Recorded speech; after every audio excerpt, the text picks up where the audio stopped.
দর্শক স্বাগত 7 দিনে আমরা এই অনুষ্ঠানে সপ্তাহের উল্লেখযোগ্য বা আলোচিত খবরগুলো নিয়ে কথা বলি। শুরুতে দেখব এই সপ্তাহের বড় খবর কি। শপথ নিলেন নতুন সিইসি ও 4 নির্বাচন কমিশনার। নিয়ত সহি বললেন সিইসি। নতুন ইসি প্রত্যাখ্যান করল জাতীয় নাগরিক কমিটি। নির্বাচন যত দেরি হবে ষড়যন্ত্র তত বাড়বে বললেন তারেক রহমান। আওয়ামী লীগের সঙ্গে গণতন্ত্র কখনোই যায় না মন্তব্য মির্জা ফখরুলের। গণবিরোধী কাজ করলে অন্তর্বর্তী সরকারের বিরুদ্ধে দাঁড়াতে 1 সেকেন্ডও সময় নেবে না গণ অধিকার পরিষদ বললেন নুরুল হক নূর। নির্বাচনী ব্যবস্থা সংস্কার কমিশনের সঙ্গে সাংবাদিকদের বৈঠক। না ভোটের বিধান ফিরিয়ে আনা, বিনা প্রতিদ্বন্দ্বিতায় জয়ী হওয়ার সুযোগ বন্ধ এবং ন্যূনতম ভোট না পড়লে নির্বাচন বাতিল সহ নানা প্রস্তাব। আগস্টের বিজয়কে ইসলামী বিপ্লবের পূর্বাভাস বললেন মামুনুল হক। মালয়েশিয়া ইন্দোনেশিয়ার আদলে সংবিধানে ইসলামিক আদালত স্থাপনের বিধান যুক্ত করার প্রস্তাব আন্দালিব রহমান পার্থর। ভুল চিকিৎসায় সহপাঠীর মৃত্যুর অভিযোগে ঢাকা ন্যাশনাল মেডিকেল কলেজে শিক্ষার্থীদের হামলা ভাঙচুর। সোহরাওয়ার্দী কলেজে ভাঙচুরের প্রতিবাদে যাত্রাবাড়িতে মাহবুবুর রহমান মোল্লা কলেজেও হামলা। রাজধানীর 3 কলেজ শিক্ষার্থীদের সংঘর্ষে রণক্ষেত্র ড্যামরা। 5টি বিসিএস এর মাধ্যমে ক্যাডার পদে 12,710 এবং নন ক্যাডারে 5,439 জন সহ 18,149 জনকে নিয়োগের সিদ্ধান্ত। রাজধানীর ট্রাফিক নিয়ন্ত্রণে বিভিন্ন আইনশৃঙ্খলা বাহিনীর অবসরপ্রাপ্ত সদস্যদের নিয়োগ করা হবে জানালেন স্বরাষ্ট্র উপদেষ্টা। অটোরিকশা চালু রাখার দাবিতে রাজধানীতে চালকদের বিক্ষোভ। হাইকোর্টের আদেশ 1 মাসের জন্য স্থগিত। বান্দরবানের রুমায় গহীন জঙ্গলে সেনাবাহিনীর সাথে বন্দুকযুদ্ধে কুকি চীন ন্যাশনাল আর্মির 3 সন্ত্রাসী নিহত, অস্ত্র উদ্ধার। মিয়ানমারে বিস্ফোরণ, টেকনাফে বাড়িঘরের আঙিনায় এসে পড়েছে গুলি। সীমান্ত এলাকায় জনমনে আতঙ্ক। রোহিঙ্গা ইস্যুতে বাংলাদেশের সাথে সমঝোতা না করলে মিয়ানমারকে বিপদে পড়তে হবে বললেন পররাষ্ট্র উপদেষ্টা। এই ছিল এই সপ্তাহের উল্লেখযোগ্য বা বড় খবর। আমরা এর মধ্যে কয়েকটি নিয়ে আজকে কথা বলতে চাই। আমাদের সঙ্গে স্টুডিওতে আছেন সিনিয়র সাংবাদিক এবং দ্য বিজনেস স্ট্যান্ডার্ডের ডিজিটাল বিভাগের প্রধান জাহিদ নওয়াজ খান। জাহিদ ভাই,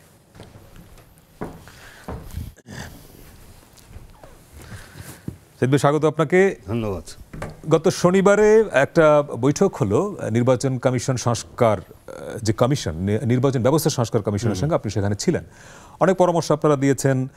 আমরা হেডলাইনে বলছিলাম যে না ভোটের বিধান ফিরিয়ে আনা, বিনা প্রতিদ্বন্দ্বিতা নির্বাচন যাতে না হয়, মিনিমাম ভোট যেন পড়ে, অর্থাৎ একটা ভোট পার্সেন্টেজ যেন থাকে, অনেকগুলো প্রস্তাব দিয়েছেন। প্রশ্নটা অন্য জায়গায় যে অনেক আলোচনা ভোট নিয়ে হচ্ছে, কিন্তু অন্তর্বর্তী সরকার যারা এখন দায়িত্বে আছে তারা কিন্তু এখন নির্বাচনের রোডম্যাপ ঘোষণা করে নাই এবং দেশের এখন যে পরিস্থিতি চলছে, আপনার কি মনে হয় যে খুব দ্রুত নির্বাচনে যাওয়া দরকার নাকি আরো সময় দিতে হবে? হ্যাঁ, খুবই এটা আপনার কোশ্চেন, লিডিং কোশ্চেন।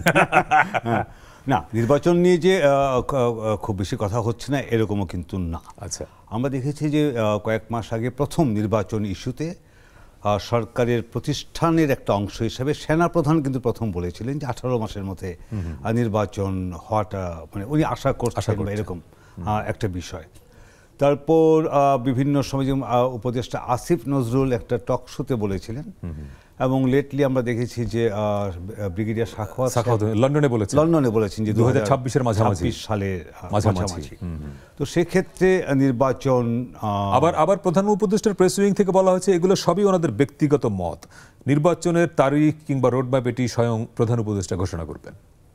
না, আপনি ডেট তো আসলে প্রধান উপদেষ্টা ঘোষণা করবেন না, সিদ্ধান্ত নিতে পারেন, কারণ ডেটটা আসলে ইলেকশন কমিশন ঘোষণা করবে। হ্যাঁ, সো এবং প্রধান উপদেষ্টা নিশ্চয়ইটা উনি একক সিদ্ধান্ত বা এককভাবে কোনো কিছু সিদ্ধান্ত নেবেন না। যে শর্তগুলো পূরণ হলে নির্বাচন হতে পারে সরকারের কাছে মনে হয় উপদেষ্টা পরিষদ এবং তার সাথে অন্য যে স্টেক হোল্ডাররা আছে তার মধ্যে রাষ্ট্রের অন্যান্য যেসব প্রতিষ্ঠান ইনভলভ আছে, লাইক সেটা পুলিশ হোক, অ্যাডমিন হোক, তারপরে আপনার আর্মি হোক, সবাই মিলে যখন মনে করবে যে হ্যাঁ এখন আমরা নির্বাচনের জন্য উপযুক্ত সময়, তখন হয়তো প্রধান উপদেষ্টা সেই একটা সম্ভাব্য রূপরেখা দিবেন। এবং আমরা সাধারণত দেখি যে এটা হয়তো জাতির উদ্দেশ্যে ভাষণে উনি একটা রূপরেখা এবং তারপর হয়তো সিইসি এবং মানে শিডিউল দেন, তফসিল ঘোষণা। আর আপনি যেটা বলছিলেন যে ইলেকশন নিয়ে আলোচনা হচ্ছে না, তারা সবই তো ইলেকশনের জন্যই হচ্ছে। আচ্ছা, আর রিসেন্টলি আমরা দেখলাম যে নির্বাচন কমিশন গঠিত হয়েছে, যদিও এটা নিয়ে প্রশ্ন হচ্ছে যে যখন আমরা নির্বাচন ব্যবস্থা সংস্কারের জন্য আরও 10টা কমিশন বা 12টা কমিশনের সঙ্গে নির্বাচন ব্যবস্থা সংস্কারের জন্য একটা কমিশন কাজ করছে, তখন ওই অর্থে এই কমিশনকে আমি বলছি না যে এই কমিশনের কাছ থেকে সরকারের মতামত নিতে হবে, কিন্তু কমিশনকে কোনো কিছুই না জানিয়ে আমরা যে আগের আইন আছে সেই আগের আইন অনুযায়ী সার্চ কমিটি করে নির্বাচন কমিশন অ্যাপয়েন্টমেন্ট হয়ে গেছে। এবং এটা আমরা আনঅফিসিয়াল আলোচনাতে আমরা জানি যে নির্বাচন কমিশন সংস্কার যারা কাজ করছেন তাদের সাথে যেহেতু বিন্দুমাত্রও কথা বলা হয়নি, তাদের মধ্যে একটা দুঃখবোধ আছে। বাট এন্ড অফ দ্য ডেতে নির্বাচন কমিশন গঠিত হয়েছে এবং প্রধান নির্বাচন কমিশনার সহ অন্য কমিশনাররা দায়িত্ব নিয়েছেন। এবং উনি কিন্তু এটাও বলেছেন যে আসলে ইলেকশনের যে মানে কার্যক্রম ট্রেন্ড, সেটা আমরা বলি যে এটা স্টার্ট করেছে। আসলে স্টার্ট করেছে যেদিন শেখ হাসিনা সরকারের পতন হয়েছে। তখনকার আকাঙ্ক্ষাটা কি, যে আমরা এতদিন একটি মানে ওই অর্থে অনির্বাচিত, যে আমরা কখনো একদলীয় নির্বাচন দেখেছি, কখনো রাতের ভোট দেখেছি, কখনো আপনার ডামি নির্বাচন দেখেছি। সো যখন ওই অর্থে ভোট ছিল না, হ্যাঁ, জনগণের নির্বাচিত সরকার ছিল না, সেই সরকারের যেদিন পতন হয়েছে সেদিন থেকেই কিন্তু আসলে পরবর্তী যে নির্বাচিত সরকার দায়িত্ব গ্রহণ করবে তার এক ধরনের প্রক্রিয়া স্টার্ট হয়ে গেছে। কি অর্থে, যে প্রথমে একটা সরকার গঠন করা, সেই সরকার সম্ভব যেসব কাজকর্ম প্রস্তুতি নেওয়া, লাইক ইলেকশনের জন্য সংস্কার নিয়ে আলোচনা হচ্ছে, অন্যান্য সংবিধান সংস্কার নিয়ে আলোচনা হচ্ছে, যে সব কিছুই কিন্তু আসলে নির্বাচনকে কেন্দ্র করে। কারণ তারপরে এই নির্বাচিত সরকার সংস্কার এখন যতটুকু হলো তারপরের অংশটুকু, অথবা আপনার ওই 80% হোক 70% হোক, পরবর্তী যে নির্বাচিত সরকার যেন আমাদের আগের মতো সরকার ব্যবস্থা ফিরে না আসে, সেই জন্যই একটি নির্বাচনের দিকে যাওয়া। সো আমার মনে হয় যে এখন যত কিছুই হচ্ছে সব কিছুই আসলে চূড়ান্তভাবে একটি নির্বাচনকে সামনে রেখেই হচ্ছে। এবং আপনি খেয়াল করবেন যে শপথ গ্রহণের দিনই প্রধান নির্বাচন কমিশনার সাংবাদিকদের বলেছেন যে তাদের নিয়ত সহি, অর্থাৎ ওনারা চান একটা ক্রেডিবল ইলেকশন জাতিকে উপহার দিতে। সেই সঙ্গে তিনি পরের লাইনে যেটি বলেছেন সেটি খুব গুরুত্বপূর্ণ, যে তিনি বলেছেন যে একটি বিশ্বাসযোগ্য নির্বাচন করতে গেলে সবার সহযোগিতা লাগবে। এবং আপনি শুরুতে বলছিলেন স্টেক হোল্ডার, তার মানে নির্বাচন কমিশনের নিয়ত সহি যতই থাকুক, এই যে সহযোগিতার ব্যাপারটা যদি না কার্যকর হয় তাহলে কমিশনের পক্ষে ভালো নির্বাচন করা সম্ভব? অবশ্যই না। যে আপনার নিয়ত সহি, তো এটা তো আপনার বলার কোনো ওই অপেক্ষা রাখে না, কারণ এখানে নিয়তটাই হচ্ছে নির্বাচন করা, সহি অসহির বিষয়। যেটা বলে না যে উনি খুব অনেস্ট, উনি অনেস্ট মানে তো অনেস্ট, রাইট। সো ওনার নিয়ত হচ্ছে যে এখানে একটি গ্রহণযোগ্য, অবাধ, সুষ্ঠু, নিরপেক্ষ এবং অংশগ্রহণমূলক একটা ইলেকশন হতে হবে। তো এবং উনি সবার সহযোগিতা চেয়েছেন। তো সবার সহযোগিতা আমরা দেখছিলাম যে অন্যান্য যেসব বক্তব্য দেখছিলাম, যে তারেক রহমানের বক্তব্য ছিল, মির্জা ফখরুল ইসলাম আলমগীরের বক্তব্য ছিল, ভিপি নূরের বক্তব্য ছিল, যে সেক্ষেত্রে আমরা দেখতে পাচ্ছি যে আসলে 5ই আগস্টকে কেন্দ্র করে তো বাংলাদেশের ভাগ হচ্ছে দুটো ভাগ, এই অর্থে যে এক ভাগ মানে সবচেয়ে বড় অংশ যারা এই সরকারকে উৎখাত করেছে জন আন্দোলনের মুখে। আবার এই আগের সরকারের যারা অংশ ছিল, আমি অংশ বলতে শুধুমাত্র যারা মন্ত্রী ছিলেন, এমপি ছিলেন তাদের কথা বলছি না, আমি তাদের কথা বলছি যারা ওই সরকারের যে রাজনৈতিক দল ছিল আওয়ামী লীগ, সেই আওয়ামী লীগের যে যারা আপনি কর্মী বলেন, সমর্থক বলেন, বা সারা দেশে যে মানুষজন আছে, সো ওটা হচ্ছে একটা পক্ষ। সো আপনাকে যখন এই নির্বাচনকে শুদ্ধ করতে হবে, উনি যেটা বলেছেন রাইটলি বলেছেন যে আসলে এই সহযোগিতাটা সবার দিক থেকে লাগবে, এবং ওই যে পক্ষ সেটা আপনি বিচার করে তাদের শাস্তি হলো, সেটা যারা এই বিশেষ করে জুলাই আগস্ট মাসে যে গণহারে মানুষ হত্যার জন্য যারা দায়ী, তার আগে যারা গুম খুনের জন্য দায়ী, তার আগে যারা বিভিন্ন অর্থনৈতিক অপরাধের জন্য দায়ী, আপনি অবশ্যই ওদেরকে বিচার করবেন। আর তার বাইরে যে ওই যে পক্ষ আছে, যে রাজনৈতিক শক্তি আছে, তারাও যেন এই নির্বাচনকে সহযোগিতা করে। এখন তারা কিভাবে আসবে, সংস্কার করে তারা যারা শাস্তি পাবে, নেতৃত্ব পরিবর্তন হবে কিনা না। এখন আপনি যদি মনে করেন যে আওয়ামী লীগ যদি মনে করে যে তাকে এই স্টেক হোল্ডার করতে হবে, নির্বাচনের মধ্যে রাখতে হবে, অবশ্যই আওয়ামী লীগের দাবি যৌক্তিক। আওয়ামী লীগ, আমি বলছি না যে XYZ এর, বাট আওয়ামী লীগকে সেটাও মানে ওই অর্থে বুঝে আসতে হবে যে তারা কোন আওয়ামী লীগ হয়ে আসবে, যে আওয়ামী লীগের হাতে রক্ত লেগে আছে, যে আওয়ামী লীগের হাতে গুম খুনের অভিযোগ আছে, যে আওয়ামী লীগের সরকারের যে অন্যান্য অপরাধমূলক বিষয়াশয় যুক্ত হয়ে আছে। আপনি কি সেই আওয়ামী লীগ এসে নির্বাচন করবেন, নাকি আপনি এখানে আমরা যে সারা দেশে যে সব মানুষ যে সংস্কারের কথা বলছে, সেই সংস্কারের জায়গাটা আওয়ামী লীগকেও করতে হবে, আওয়ামী লীগকেও বুঝতে হবে যে তারা কোন নেতৃত্ব নিয়ে তারা আবার মূল ধারাতে যুক্ত হবে। রাইট, আপনার কি মনে হয় আগামী নির্বাচনে আওয়ামী লীগ অনেক বড় ফ্যাক্টর হবে? এটা শুধুমাত্র আওয়ামী লীগের উপর ডিপেন্ড করে না, এটা অনেকটা ডিপেন্ড করছে হচ্ছে যে আমাদের আগামী আমি ধরে নিতে পারি যে আগামী 1 থেকে 1.5 বছরের মধ্যে নির্বাচন হবে। এটা যদি 2024 শেষের দিকে, সো আমরা 26-এর মাঝামাঝি যেটা সাখর সাহেব বলছেন, অথবা ধরলাম 26-এর মধ্যে, মানে 2 বছরের মধ্যে নির্বাচন হবে। কিন্তু আপনার কি মনে হয় এত সময় বিএনপি বা অন্য যারা নির্বাচনের দাবিতে সোচ্চার তারা এটা মানবে? এতদিন তারা অপেক্ষা করবে? কারণ হচ্ছে যে তারা মানবে এই জন্যই যে ওনাদের করে বুঝতে হবে যে শেখ হাসিনার পতন হয়েছে ক্ষমতাটা তাদের হাতে তুলে দেওয়ার জন্য না। রাইট, হ্যাঁ, মানুষ শেখ হাসিনা বিদায় চেয়েছে। তো শেখ হাসিনার বিদায়ের প্রেক্ষিতে হ্যাঁ, মানুষের আকাঙ্ক্ষা হচ্ছে একটি নির্বাচিত সরকার।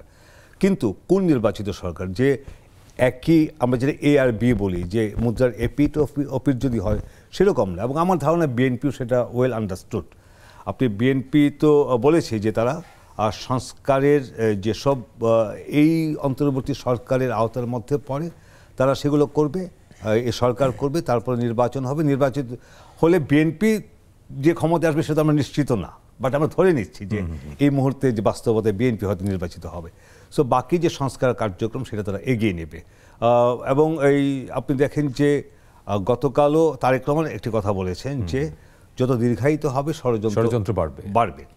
বাট এই ষড়যন্ত্র যেন বাড়তে না পারে, ষড়যন্ত্র যেন মোকাবেলা করতে পারে, সেটা কিন্তু আবার অন্তর্বর্তী সরকার এবং আমি বলবো যে এই বিএনপি সরকারের একটা স্টেক হোল্ডার, এই অর্থে যে তারা এই আন্দোলনে বিএনপিও ছিল, অন্যান্য বিভিন্ন রাজনৈতিক দল ছিল, সব সাধারণ মানুষ ছিল, ছাত্ররা ছিল, সব পক্ষ এক হওয়ার কারণে একটি স্বৈরাচারী ব্যবস্থার পতন হয়েছে। সো সেই স্বৈরাচারী ব্যবস্থা থেকে একটি গণতান্ত্রিক ব্যবস্থায় ফিরে যাওয়ার ক্ষেত্রে বা প্রতিষ্ঠা করার ক্ষেত্রে যে পূর্ব শর্ত এবং এরপরে যে শর্তগুলো আসবে, সবগুলো শর্তকে একসাথে কাজ করার ক্ষেত্রে বিএনপিরও কিন্তু দায়িত্ব মধ্যে থাকতে হবে।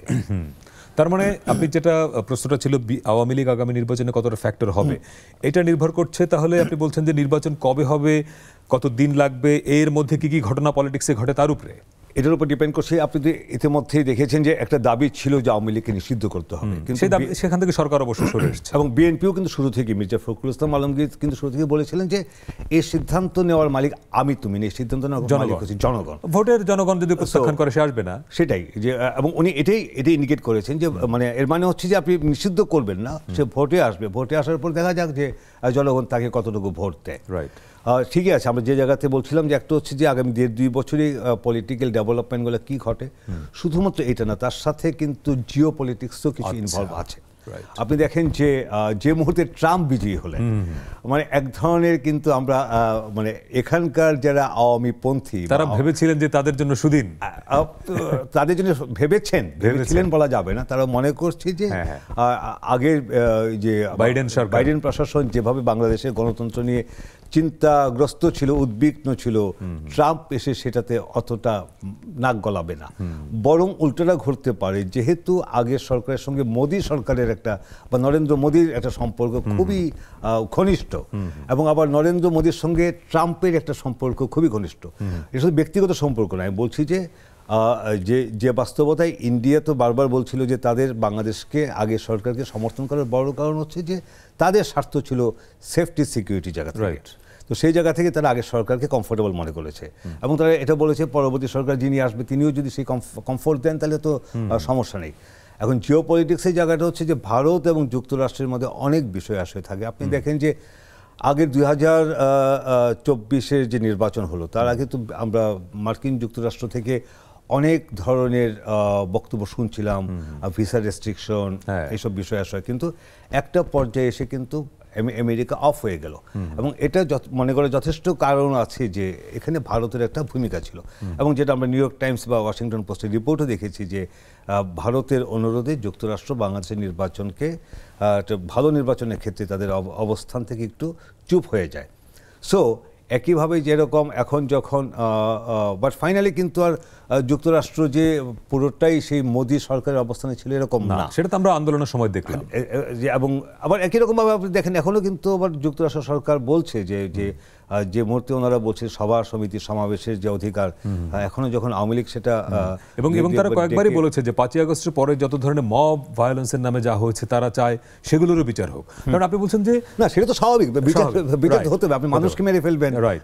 তার মানে আওয়ামী লীগের রোলটা কি হবে আগামী নির্বাচনে সেটি এখনই উপসংহারে পৌঁছানো কঠিন, অনেকগুলো ফ্যাক্টর আওয়ামী লীগের উপরে ডিপেন্ড করে। আচ্ছা, আওয়ামী লীগের উপরে ডিপেন্ড করে যে কোন আওয়ামী লীগ আসবে। মানে আওয়ামী লীগ মানে যদি হয় যে শেখ হাসিনা, আওয়ামী লীগ মানে হয় যদিও শেখ হাসিনার পরিবার, আওয়ামী লীগ মানে যদি হয় যে নেতৃত্ব ছিল ওবায়দুল কাদের, এবং আজকে একটু আগে দেখলাম বিবৃতি দিয়েছেন জাহাঙ্গীর কবির নানক, ওনারাই যদি আবার আওয়ামী লীগ হন, হ্যাঁ, তাহলে কিন্তু ফিরে আসাটা খুব সহজ হবে। সেটা জনগণের সমর্থন পাওয়া খুব কঠিন হবে। একটা বিরতি নিয়ে আসি। দর্শক, আজকে আমরা কথা বলছি এই সপ্তাহের আলোচিত খবরগুলো নিয়ে, বিশেষ করে এই সপ্তাহে বড় ঘটনা কয়েকটি নিয়ে কথা বলছি। একটা ছোট্ট বিরতি নিয়ে ফিরছে একটু পরেই, সঙ্গে থাকবেন।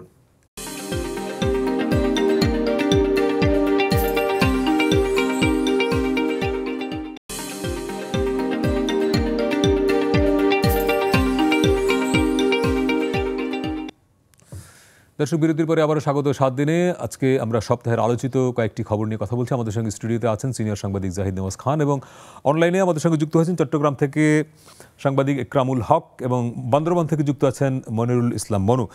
একরামুল হক, আপনার কাছে একটা বিষয় জানতে চাই। বিশেষ করে কয়েকদিন আগেই একটা গণমাধ্যমে খবর দেখলাম এরকম যে রোহিঙ্গারা যারা কক্সবাজারের বিভিন্ন ক্যাম্পে আছে তাদের অনেকেই মিয়ানমারে পালিয়ে যাচ্ছে। সেখানে যেখানে একটা গৃহযুদ্ধ পরিস্থিতি তৈরি হয়েছে, অর্থাৎ মিয়ানমার জান্তা সরকারের সঙ্গে যুদ্ধ একটা অবস্থা তৈরি হয়েছে, সেইখানে যুদ্ধ করবার জন্য তারা যাচ্ছে। অর্থাৎ তারাও এখন চাচ্ছে সরাসরি যুদ্ধ করতে, মানে জান্তা সরকারের বিরুদ্ধে, তাই না? এই বাস্তবতাটা একটু যদি বলেন, মানে আসলে কি হচ্ছে ঘটনাটা? হ্যাঁ, বাংলাদেশ থেকে মানে বিশেষ করে কক্সবাজারে তো 33টা রোহিঙ্গা ক্যাম্প আছে। তো 33টা ক্যাম্পের মধ্যে আমরা যতটুকু জানি যে এখানে এখন তাদের সংখ্যা 10 লাখের একটু বেশি, 10,03,000 সামথিং কিছু হবে। আর ভাষান্তরের কথা তো জানি না, এখানে 30,000। এখন কক্সবাজারের বিভিন্ন রোহিঙ্গা ক্যাম্প থেকে রোহিঙ্গারা আপনার যুদ্ধ করার জন্য কিন্তু যাচ্ছে। এখন যুদ্ধটা কার মধ্যে হচ্ছে? আরাকান আর্মি বনাম মিয়ানমার জান্তা সরকার।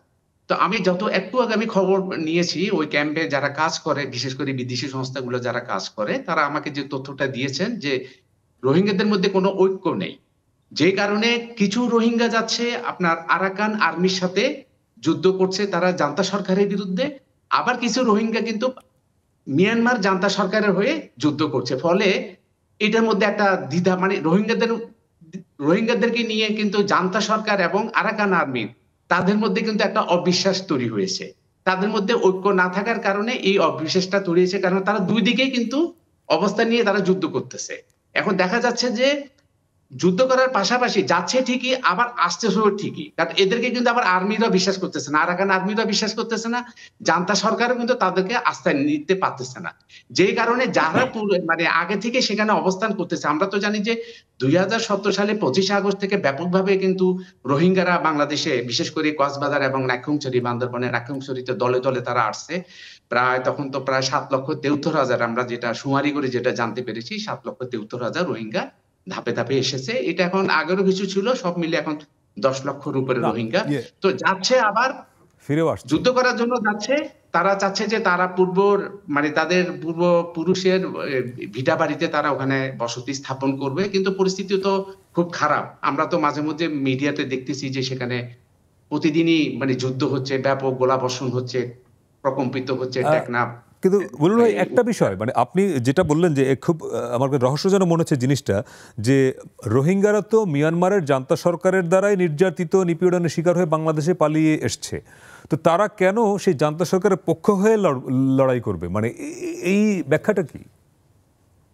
এটার ব্যাখ্যাটা আমার মনে হয় যে যারা হয়তো জান্তা সরকারের, মানে জান্তা সরকার যাদেরকে হয়তো রাখছে, ওখানে তো মনে করেন যে আর্মির ক্যাম্পও আছে, আবার আরাকান আর্মিও আছে, জান্তা সরকারও আছে।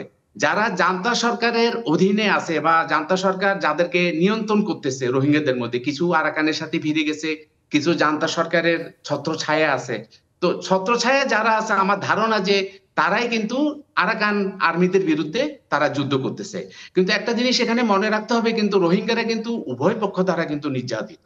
জান্তা সরকার দ্বারাও নির্যাতিত, এবং আজকে যারা আরাকান আর্মি যুদ্ধ করতেছে, আমরা যেটা বলি যে অং সান সুচির পক্ষের লোক তারা, কিন্তু অং সান সুচি তো 5 বছর ক্ষমতায় ছিলেন, কিন্তু তারাও কিন্তু তাদেরকে কোনো নিরাপত্তা দিতে পারেনি, বরং অং সান সুচি যখন ক্ষমতায় আসছেন তখনও কিন্তু তাদের উপর নির্যাতনের মাত্রাটা আরো বেশি বেড়ে গেছে। ফলে তারা কিন্তু কাউকেই কিন্তু আস্থা নিতে পারতেছে না, রোহিঙ্গারা জান্তা সরকারকেও নিতে পারতেছে না, আরাকান আর্মিকেও নিতে পারতেছে না। তো আপনি যেটা বলতেছেন যে জান্তা সরকার ছত্রছায়া যারা আছে বা তাদের পাহারায় মানে যারা আছে তারা হয়তো জান্তা সরকারের পক্ষে কাজ করতেছে, আবার আরাকান আর্মিও তাদের কিছু লোককে। আপনাকে একটু থামাই, জুয়েল ভাই বোধহয় কিছু যুক্ত করতে চান। যুক্ত করতে যাচ্ছে, আপনি যে প্রশ্নটা করছেন যে জান্তা সরকার দ্বারা নির্যাতিত হয়ে রোহিঙ্গারা বাংলাদেশে চলে আসলো, বলা হয় যে পৃথিবীর সবচেয়ে বড় ভূমিহীন যে জনগোষ্ঠী হচ্ছে রোহিঙ্গারা। রাইট। তো এখন যাচ্ছে কেন? তাদের কাছে বড় বিষয় হচ্ছে নাগরিকত্ব। যে নাগরিকত্ব রোহিঙ্গারা পায় না, যে কারণে তাদেরকে মিয়ানমার মনে করে না তারা মিয়ানমারের নাগরিক, তাদেরকে তারা নির্যাতন করে সরিয়ে দিয়েছে। এখন লোভ দেখানো হচ্ছে যে তোমরা যদি জান্তা সরকারের পক্ষে এসে যুদ্ধ করো তাহলে তোমাদের নাগরিকত্ব দেওয়া হবে। সো এটা একটা অংশ।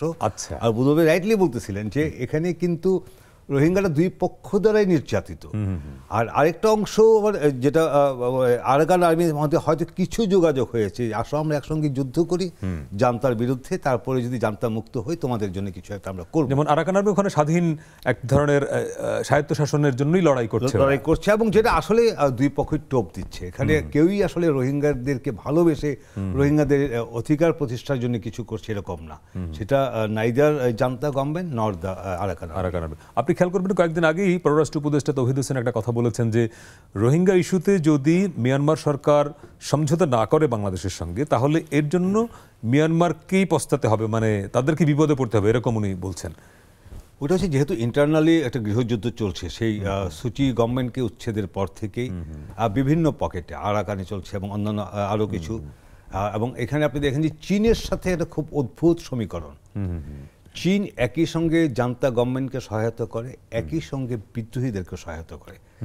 সেখানে চীনের ইনভেস্টমেন্ট আছে, চীনের বিজনেস আছে। সো চীন কিন্তু একটা চেক অ্যান্ড ব্যালেন্সের মধ্যে রেখেছে যে আইদার অর। জান্তা গভর্নমেন্টকে তারা সাপোর্ট করছে, কিন্তু জান্তা গভর্নমেন্টই তাদের কাছে একমাত্র বিকল্প না। আচ্ছা, তারা একই সঙ্গে বিদ্রোহী বলতে জান্তা সরকারের চোখে যারা বিদ্রোহী তাদেরকেও তারা আশ্রয় দিচ্ছে, অস্ত্র দিচ্ছে। সো মানে তারা সব আপেল একই বাস্কেটে ভরে নাই, হ্যাঁ, তারা বিভিন্ন বাস্কেটে আপেল রেখেছে। তো এই কারণেই কিন্তু এখানকার যে সিচুয়েশন প্রতিনিয়তই আপনার গোলমেলে হচ্ছে, এবং যেটা উপদেষ্টা বললেন যে এর মধ্যে রোহিঙ্গাও একটা খুব বড় ইস্যু। সো এটা হচ্ছে জান্তা গভর্নমেন্টের জন্য বা মিয়ানমারের জন্য অ্যানাদার একটা বিস্ফোরা অথবা একটা টাইম বোম। হ্যাঁ, সো এটা যদি তারা সমাধান না করে, আজকে যদি আরাকান আর্মির সঙ্গে জান্তা গভর্নমেন্টের একটা নেগোসিয়েশন হয়, তা বলে কিন্তু সমাধান হয়ে যাবে না, শান্তি চলে আসবে না। রোহিঙ্গা ইস্যু থেকে আরাকান আর্মির সঙ্গে একটা যুদ্ধবিরতি হয়েছিল, কিন্তু যুদ্ধবিরতি হয় আবার হয়। তো সেটাই যদি আমি বলছি যে যদি শান্তিও প্রতিষ্ঠা হয় আপাত চোখে, রোহিঙ্গা ইস্যু আনরিজলভ রেখে সেটা সম্ভব হবে না। আবার একটা হবে। বুলবুল ভাই, একটা বিষয় রোহিঙ্গা ইস্যু নিয়ে আমরা যখনই কথা বলি, খুব বেসিক প্রশ্ন যেটা বাংলাদেশের যে কোনো নাগরিকের মনে আছে, যে এই যে 10 লাখ 12 লাখ রোহিঙ্গা বছরের পর বছর ধরে বাংলাদেশে বসবাস করছে, যদিও তারা বিদেশি সহায়তা পাচ্ছে, কিন্তু আলটিমেটলি তো বাংলাদেশের জন্যই তো বোঝা, তাই না? আপনি দীর্ঘদিন ধরেই কাজ করেন, সিনিয়র সাংবাদিক, চট্টগ্রামের পুরো অঞ্চলের ভূগোলটা আপনি বোঝেন। এই যে রোহিঙ্গা সমস্যার আপনি কি আসলে দূরবর্তী, ধরেন 5 বছর 10 বছর পরেও কোনো সমাধান কি আপনি আসলে দেখেন, নাকি বছরের পর বছর ধরে এরা এই ভূখণ্ডেই থেকে যাবে? কি মনে হয়? দ্রুত সমাধান হবে বলে আমি মনে করি না। আসলে এটার কারণ হলো যে রোহিঙ্গাদের মধ্যে কোনো ঐক্য নেই। এখানে আপনি আগেও জেনেছেন, বিভিন্ন গণমাধ্যমে খবর এসেছে, রোহিঙ্গাদের দুই পক্ষের মধ্যে কিন্তু সবসময় গান ফাইট হয়, অনেকে মারাও গিয়েছে, নাদও মারা গিয়েছে। এটা কারণ হলো যে এক পক্ষ তাদের বসত ভিটায় তারা ফিরে যেতে চায়, আরেক পক্ষ তারা বাধা দেয়। তো এই অনৈক্যের কারণে কিন্তু এটা 5 বছর 10 বছরের মধ্যে যে এটা দ্রুত সমাধান হবে এটা আমি বিশ্বাস করি না। কারণ এটা সমাধান করতে হলে প্রথমে তাদের মধ্যে একটা ঐক্য থাকতে হবে। সমাধানের একটা পথ বলা হচ্ছিল অনেক বছর ধরেই, যে আমাদের প্রধান উপদেষ্টাও ইঙ্গিত করেছেন যে এদেরকে যদি তৃতীয় কোনো রাষ্ট্রে নেওয়া যায়, অর্থাৎ মিয়ানমারে তো সরকার এদেরকে নেবে না, বাংলাদেশে রাখাও কঠিন। এখন যারা মানবাধিকার নিয়ে সোচ্চার এরকম পশ্চিমা বিশ্ব, তারা যদি ভাগ করে এই 10-12 লাখ মানুষকে নিয়ে যেতে পারে, এটি একটি সমাধান বলা হচ্ছিল। বাট এটি কি বাস্তবসম্মত হবে বলে মনে হয়, বা এটির বাইরে কোনো সমাধান আছে? যদি ভাগ করে নিয়ে যায় তাহলে এটা একটা সমাধান হতে পারে, নইলে কিন্তু কোনো সমাধান আমি দেখছি না 5 বছর 10 বছরে। কারণ এই সমস্যাটাও একদিনের না, এই সমস্যাটা প্রায় 40-45 বছর আগে থেকে এই সমস্যা।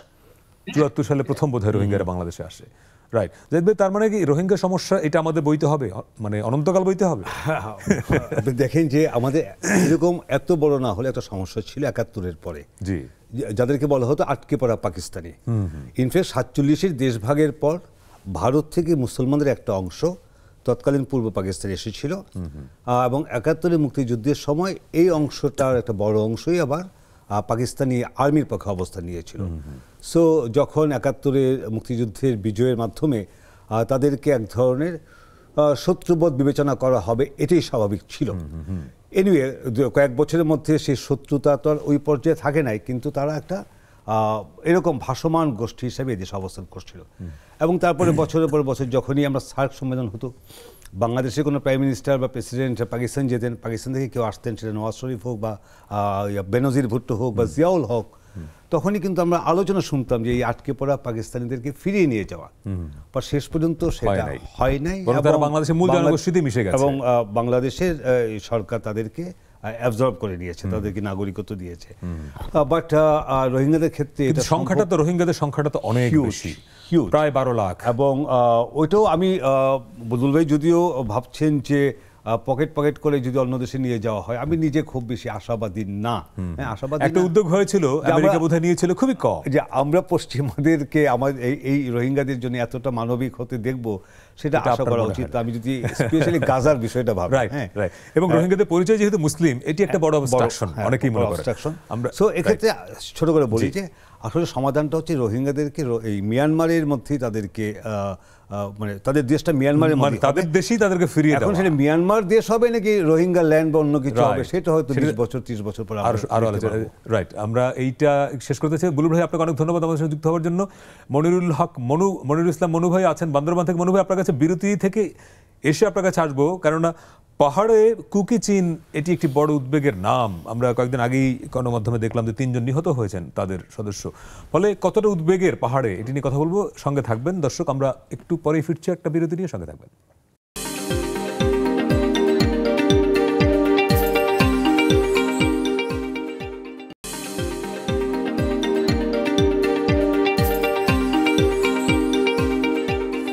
দর্শক, বিরতির পরে আবার স্বাগত 7 দিনে। আজকে আমরা সপ্তাহে উল্লেখযোগ্য কয়েকটি ঘটনা বা খবর নিয়ে কথা বলছি। আমাদের সঙ্গে স্টুডিওতে আছেন সিনিয়র সাংবাদিক জাহিদ নওয়াজ খান, এবং অনলাইনে এই মুহূর্তে আছেন বান্দরবান থেকে মনিরুল ইসলাম মনু। মনু ভাই, কয়েকদিন আগেই যেটি খবর হলো যে কুকি চীনের 3 জন সদস্য নিহত হয়েছেন সেনাবাহিনীর সঙ্গে যুদ্ধে, এবং কিছু অস্ত্র উদ্ধার করা হয়েছে। শুধু বান্দরবান না, ধরেন ওভারঅল পাহাড়ে এই কুকি চীন এরা আসলে কতটা উদ্বেগের, এবং আমাদের রাষ্ট্রীয় বাহিনী যারা ওখানে নিরাপত্তা দায়িত্বে কাজ করে তারা কি বলছে, মানে এটা কতটা, মানে বিশেষ করে পাহাড়ে যারা মানুষ, সেটা পাহাড়ি হোক বাঙালি হোক যেই হোক না কেন, তাদের জন্য এটা কতটা চিন্তার? শুরুতে বলি যে এই কুকি চীন প্রসঙ্গকে কেন্দ্র করে পার্বত্যের চট্টগ্রামের পর্যটন ব্যবস্থা কিন্তু বন্ধ ছিল দীর্ঘদিন।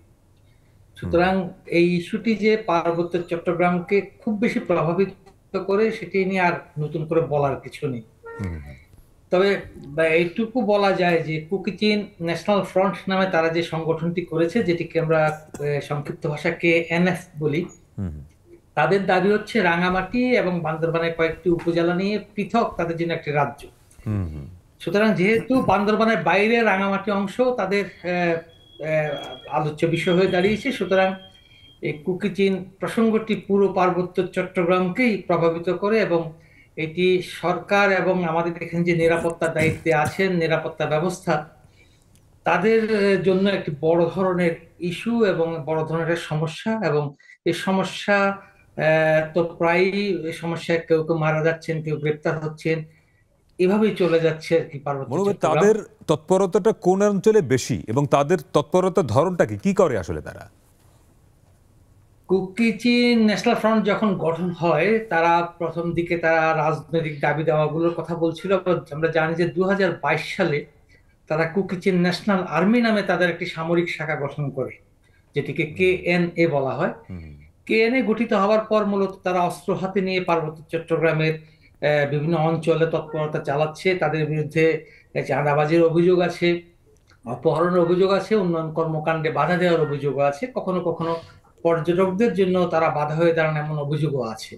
তবে তাদের সবচেয়ে বেশি তৎপরতা হচ্ছে বান্দরবান পার্বত্য জেলার রুমা, রোয়াংছড়ি, থানচি এবং বান্দরবানের সন্নিহিত যে রাঙামাটি যে অংশটি, বিলাইছড়ি এবং রাজস্থলী, এই অংশগুলো মধ্যেই তাদের মূলত বেশিরভাগ তৎপরতা আছে। এবং তাদের সেই রাজনৈতিক শাখা হচ্ছে KNF, তাদের সামরিক শাখা হচ্ছে KNA। তারা তো আমরা জানি এবছরের এপ্রিল মাসের প্রথম দিকেই তারা রুমা এবং থানচিতে 3টি ব্যাংকে সশস্ত্র হামলা চালিয়ে সেখান থেকে অস্ত্র লুট করেছে, ব্যাংক ম্যানেজারকে অপহরণ করেছে, টাকা লুট করেছে। এরপর থেকেই মূলত পার্বত্য চট্টগ্রামের এই অঞ্চলটি উত্তপ্ত হয়ে ওঠে এবং সরকারের জন্য এটি যেমন বিব্রতকর, তেমনি ভাবে নিরাপত্তার দায়িত্বে যারা আছে তাদের জন্য এক ধরনের হুমকি হয়ে দাঁড়িয়েছিল। যার ফলে এই অঞ্চলকে শান্ত করার জন্য সেনাবাহিনীর নেতৃত্বে সকল বাহিনীর অংশগ্রহণে একটি বিশেষ অভিযান চলছে এই বান্দরবানের 3টি উপজেলা এবং রাঙামাটির যে অংশটির কথা বললাম সে অংশ অভিযান চলছে। একটা বিষয় ধরেন, পাহাড়ে বা অন্য কোথাও এরকমের সশস্ত্র গোষ্ঠী, এই যে তাদের যে বিকাশ কিংবা তাদের জন্ম, এটা কি মনে হয় যে আপনার বাইরের কোনো শক্তির বা বাইরের কোনো রাষ্ট্রের সহযোগিতা ছাড়া সম্ভব? বা কুকি চীনের বিরুদ্ধে এরকম কোনো অভিযোগ পাওয়া যায় যে কাদের দ্বারা তারা মানে সমর্থন পায়, সহায়তা পায়? আমরা তো জিও পলিটিক্স নিয়ে জানি, সাধারণ একটা ধারণা আছে যে এক দেশের ইনসার্জেন্টদেরকে অন্য দেশে সহায়তা করে থাকে, এটি বরাবরই আছে। খুব দৃশ্যমান না হলেও এরা কুকি চীনরা ভারতের মিজোরাম অঞ্চলে তারা যাচ্ছে, কিংবা মায়ানমারের একটি অংশে তারা কেচিং প্রদেশ যেটিকে বলে সেখানে তারা যাচ্ছে এবং তারা অবস্থান নিচ্ছে, থাকছেও। এটা সরকারিভাবে কতটা তাদেরকে প্রশ্রয় দেওয়া হচ্ছে জানি না, কিন্তু মূলত তাদের অবস্থানটি ওই 3 দেশীয় যে সীমানা আছে সেই 3 দেশীয় সীমানার মধ্যে মূলত অনেকটা নিয়ন্ত্রণহীন গভীর অরণ্য, খাড়া পাহাড়, এসব কারণে আমাদের নিরাপত্তা কর্তৃপক্ষের পক্ষেও 3 দেশেরই পক্ষে অনেকটা কঠিন হয়ে দাঁড়ায়, যার ফলে এই জায়গাটাকে সবাই পুঁজি করে নেয়। আচ্ছা, আমার একটা প্রশ্ন, যে ওরা যে ওদের জন্য দেশের দাবি করছে, ভূখণ্ডের দাবি করছে, এটা কি শুধুমাত্র বাংলাদেশের কয়েকটা উপজেলা, নাকি মিজোরামের একটা অংশ আছে, মিয়ানমারের একটা অংশ আছে, এরকম, নাকি শুধুমাত্র বাংলাদেশের ভূখণ্ড? আপনাকে ধন্যবাদ। কুকি চীন ন্যাশনাল ফ্রন্ট এখন পর্যন্ত যে দাবিটি করেছে সেখানে বান্দরবানের এবং রাঙামাটির অংশ নিয়ে, যেটি অনেকটা মিজোরামের কাছাকাছি সন্নিহিত যে অংশ, সেই অংশ নিয়ে তারা একটি স্বতন্ত্র রাজ্য চাচ্ছে। এবং অভিযোগ রয়েছে এবং নানা গোয়েন্দা সূত্র এবং যারা রাজনৈতিক বিশ্লেষক বা ভূ রাজনীতি বুঝেন তারা অনেক সময় বলছেন যে এই অঞ্চলে এটি শুধু বাংলাদেশ নয়, একটি খ্রিস্টান অঞ্চল করার জন্য আশপাশের অঞ্চলগুলোকে নিয়ে, আশপাশের দেশগুলোর কিছু অংশ নিয়ে একসময় হয়তো তারা সজাগ হয়ে উঠতে পারে, তাদের আন্দোলনটা সেদিকে বড় হয়ে যেতে পারে। তবে আপাতত কিন্তু তারা এখন পর্যন্ত যেটি আমরা জানি, তাদের 6 দফা যে রূপরেখা, সেখানে এই পার্বত্য চট্টগ্রামের বান্দরবান এবং রাঙামাটির অংশকে বলা হয়েছে। হিলট্যাক্সে তো এর বাইরেও তো আরও কিছু সংগঠন সক্রিয় আছে, কেউ কেউ সশস্ত্র তৎপরতা চালায়। ওদের সাথে এদের সমীকরণটা কি, রসায়নটা কি, শত্রুবৎ নাকি বন্ধুবৎ? কেউ কেউ নয়, বেশ 10-12টি গ্রুপই আমাদের এখানে সশস্ত্র তৎপরতা চালাচ্ছে। আমরা জানি যে এক একটি আঞ্চলিক রাজনৈতিক দলের 2-3টি অংশ আছে। কুকি চীন তাদের নতুন করে সংযোজিত হয়েছে এই অঞ্চলের সামরিক তৎপরতার জন্য। কখনো কখনো এদের সম্পর্ক গড়ে ওঠে, আবার সম্পর্ক অবনতিও ঘটে। কিন্তু যেহেতু কুকি চীন শুধুমাত্র বম, পাঙ্ক, লুসাই, খেয়াং, খুমি এবং মোদেরকে নিয়ে অঞ্চল গঠনের কথা বলছে, যার ফলে অন্য জাতিসত্তার কাছ থেকে তারা খুব একটা সমর্থন পাচ্ছে না। চাকমা, মারমা, ত্রিপুরা এদের কাছে খুব বেশি সমর্থন পাচ্ছে না, খুব বেশি একটা সমর্থন পাওয়ার কথা নয়।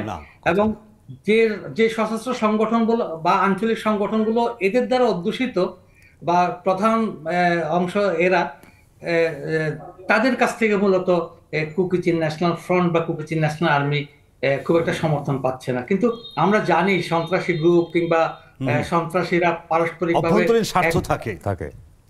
এক ধরনের সম্পর্ক তাদের থাকে।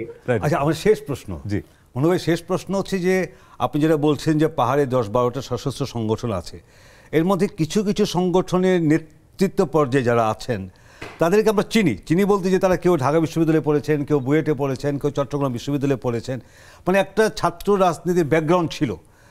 তো কুকিচিনের ক্ষেত্রে যারা নেতৃত্বে আছেন তাদের কি কোনো ব্যাকগ্রাউন্ড আপনি জানেন বা মানে আপনার কি কতটুকু জানেন?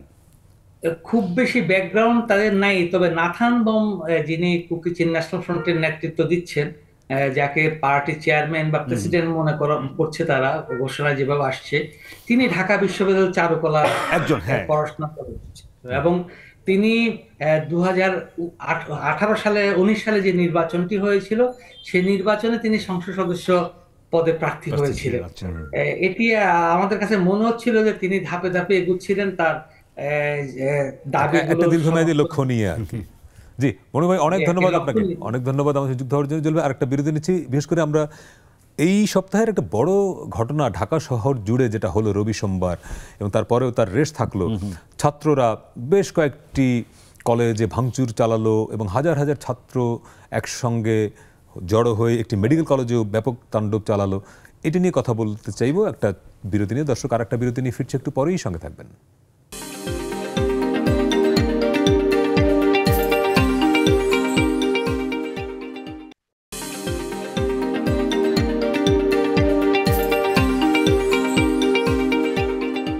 দর্শক, বিরতির পরে আবারও স্বাগত 7 দিনে। আজকে আমরা সপ্তাহের উল্লেখযোগ্য কয়েকটি ঘটনা নিয়ে কথা বলছি। আমাদের সঙ্গে আছেন সিনিয়র সাংবাদিক জাহিদ নওয়াজ খান। এই সপ্তাহের বড় খবর, বিশেষ করে সারা দেশের মানুষই যেটি নিয়ে উদ্বিগ্ন ছিল, যে রবিবার যে ঘটনাটা ঘটলো পুরান ঢাকা অবস্থিত ঢাকা ন্যাশনাল মেডিকেল কলেজে হামলা চালালো একটি কলেজের ছাত্রের, ভুল চিকিৎসায় মৃত্যু হয়েছে এই অভিযোগে। প্রথমে সেই মেডিকেল কলেজে হামলা ভাঙচুর হলো, এরপরে পাশেই সোহরাওয়ার্দী কবি নজরুল কলেজের শিক্ষার্থীদের সঙ্গে তাদের সংঘর্ষ হয়, এরপরে সোহরাওয়ার্দী কলেজে ভাঙচুর হয়, পরের দিনে আবার তার প্রতিশোধ নিতে গিয়ে পুরান ঢাকার ড্যামরায় মকবুল কলেজে গিয়েও ব্যাপক ভাঙচুর হলো, মোল্লা কলেজে ব্যাপক তাণ্ডব চললো পুরো দিন জুড়ে, বিশেষ করে সোমবার। এখন কথা হচ্ছে যে এই যে ছাত্ররা যাদের ক্লাসরুমে থাকার কথা এবং শিক্ষার্থীদের ব্যাপারে আমাদের যে একটা সাধারণ চিত্র, শিক্ষার্থী ভাবলে আমরা কি চোখে ভাসে, তার সঙ্গে গণমাধ্যমে যে ছবিগুলো এলো, প্রত্যেকের হাতে লাঠি, ধারালো অস্ত্র, এই যে পেটাচ্ছে সহকর্মীকে বা অন্য কলেজের ছাত্রকে পেটাচ্ছে, যেসব ধরেন এই ছবিটা, এখন এইটা দেখে আমরা কি বলবো এরা ছাত্র, বা আসলে কি, মানে এইটা কি নিতান্তই একটা প্রতিশোধ, নিতান্তই একটা মব? প্রথম বিষয় হচ্ছে এই যে ছবিটা, এই ছবিটা দেখে আপনি যদি মনে করেন যে 14ই জুলাই, তারপর দিন আপনার 15ই জুলাই, 16ই জুলাই একই রকম চিত্র আমরা দেখি, একই রকম। তখন হচ্ছে বৈষম্য বিরোধী ছাত্র আন্দোলন করছিল, ছাত্রলীগ এদেরকে এভাবে পিটিয়েছে। সো তাহলে দেখা যাচ্ছে যে যারা ছাত্রলীগ এখন নাই, ছাত্রলীগ তার কার্যক্রম সেরকম আছে, মানে যে কেউ একজন সাকসেসর না। এখন দেখেন, ওকে ইউনিফর্ম পরা, পেছনে স্কুলের ব্যাগ, সে পেটাচ্ছে, আর যাকে পেটাচ্ছে সেও নিশ্চয়ই আরেকটা কলেজের ছাত্র। অবশ্যই। এখন কয়েকটা বিষয় আছে। প্রথম বিষয় হচ্ছে যে আসলে এটার সাইকিটা কি। আপনি দেখেন যে শুধুমাত্র যে এই মোল্লা কলেজ এবং সোহরাওয়ার্দী কলেজে না, এর আগে আমরা দেখলাম যে Dhaka college, city college, ideal college, তিনটে কলেজে তো সারা বছরই তার সংবাদ শিরোনাম। এদিক দিয়ে আমরা দেখলাম যে বুটেক্স, যেখানে বাংলাদেশে খুব মেধাবী ছেলে মেয়েরা, বুটেক্স এবং পলিটেকনিক্যাল মধ্যে পাশাপাশি, মানে পাশাপাশি 2-3টে কলেজ থাকলেই মারামারি হচ্ছে না, এরা কিন্তু পাশাপাশি ছিল না। এইটা তো ঘটনা অন্য। এবং এটার একটা দিক হচ্ছে, যদিও বিশেষ করে 5ই আগস্টের পর থেকে অনেক ক্ষেত্রে বলা হচ্ছিল যে সংখ্যালঘুদের উপর যে অত্যাচার চলছে। আপনি দেখেন যে ছেলেটা মারা গেছে, আমি এরকম যুক্তি দিচ্ছি না, বাট আমি বলছি যে আবার বাংলাদেশের মানুষ যে সংখ্যালঘুদের পাশে দাঁড়াচ্ছে তার একটা প্রমাণ হচ্ছে যে ছেলেটি মারা গেছে অভিজিৎ, তার জন্য কিন্তু শত শত হাজার, কেউ কিন্তু তার পরিচয় জানতে চায় না।